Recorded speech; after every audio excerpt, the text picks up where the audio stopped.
अंगद क्यों नहीं गया? जब अंगद इतना बड़ा विद्वान था कि पांव जमा कर खड़ा हो गया, तो अंगद में इतनी विद्वत्ता थी तो क्यों नहीं गया? हनुमान जी को तो याद ही नहीं था कि मुझ में इतना बल है, तो अंगद को तो याद था कि मुझ में बल है, फिर अंगद को जाना था। आखिर अंगद पहुंचा क्यों नहीं?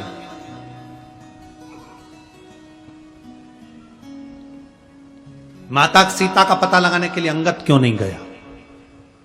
हनुमान क्यों गए? अरे भैया, तुमने अगर रामायण पढ़ी होगी तो तुम्हें मालूम होगा, अंगद और रावण का पुत्र अक्षय कुमार, ये दोनों एक ही गुरु के यहां पढ़ते थे। अंगद इतना प्रबल था कि अक्षय कुमार के मुंह पे जब तक 25 थप्पड़ नहीं मार देता तब तक रोटी नहीं खाता था। कौन? जम के बोलो। अंगद क्या करता था? जब तक अक्षय कुमार के चेहरे पर 25 थप्पड़ नहीं मार दे तब तक वो रोटी नहीं खाता। अक्षय कुमार रोया, बचपन का समय था, रोते रोते, बच्चों की आदत रहती है, कई कई स्कूल में पढ़ने वाले बच्चे, कई कई घर में रहने वाले बच्चे, छोटे छोटे जो बच्चे रहते हैं ना भाई भाई, वो एक दूसरे को मार ठोक नहीं दे तब तक रोटी इनको पचती नहीं है। उसमें तुम भी हो, तुम भी बचपन में कम नहीं थे हो। सबकी माता इतना सारा पोहा बनाकर, चिवड़ा बनाकर, चिवड़ा देती थी, ये तेरा है, ये तेरा है, ये तेरा। पर तुम सब भी उसमें एक हो। इतने चतुर होते थे, जो ज्यादा वाला होता था ना वो अपनी साइड खींच लेते थे, कम वाला।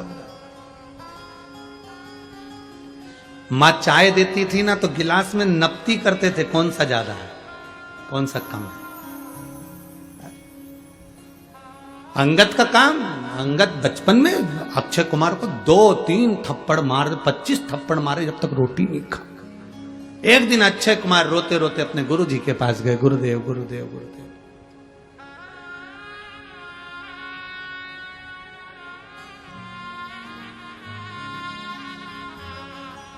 गुरुदेव ये अंगद मुझे बहुत मारता, आप रक्षा भी नहीं करते। गुरु जी ने अंगद को बुलाया, अंगद तूने इसको मारा? अंगद बोला हाँ। क्यों मारा? इसके गाल अच्छे लगते हैं तो मार देता। ये कोई बात होती है? कई लोगों की आदत रहती है, गाल अच्छे दिखते हैं तो ये कोई बात है? आज समझा रहा हूं अंगद तेरे को, आगे से अगर तूने ऐसी हरकत करी तो सोच लेना। अंगद करने लगा जी गुरुजी। अब अंगद के तो हाथ सल पड़ा, सो रहा था अक्षय कुमार, अंगद उसके पास में जाकर सो के जो 25 थप्पड़ धरता था। अब अंगद के थप्पड़ मारने से अक्षय कुमार रोते रोते, आज पहली बार रोते रोते गुरु के पास गए। गुरुजी गुरुजी गुरुजी। गुरुजी ने कहा क्या हुआ? अक्षय कुमार बोले कि अंगद ने फिर मारा। बुलाओ उस अंगद को।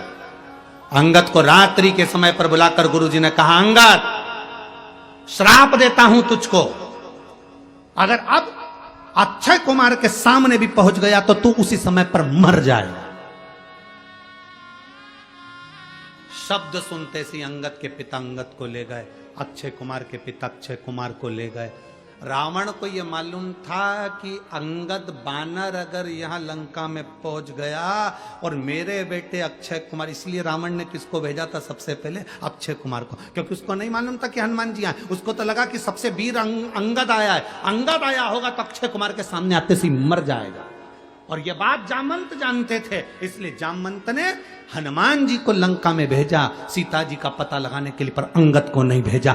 और हनुमान जी ने सबसे पहला काम क्या करा? अक्षय कुमार को निपटाया, क्योंकि उसको मालूम है अंगद आएगा तो पहले लाइन क्लियर करते चल।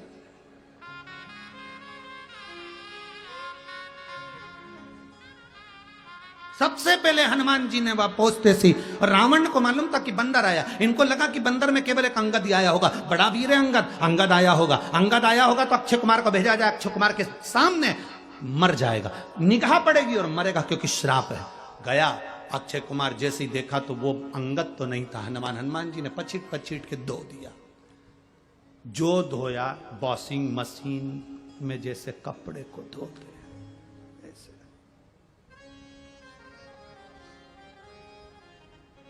पूंछ में लपेट के घसीट घसीट के जैसे माताएं साबुन से धोती है, फिर बाद में कूटती है, और बच जाता है तो घर में एक लकड़ी की। बच्चे तो ग्राउंड में क्रिकेट खेलते हैं, ये सुबह से कपड़े धोती है। क्यों सुबह से मोगरी से कपड़े धोती है? ये कपड़े नहीं धोती है, पूरे घर को डरा के रखती है।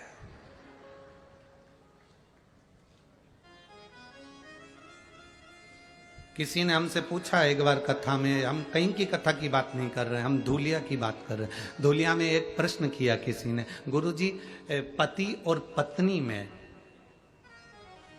सबसे ज्यादा वीर, सबसे ज्यादा बोल्ड, दमदार कौन होता है? हमने कहा पत्नी।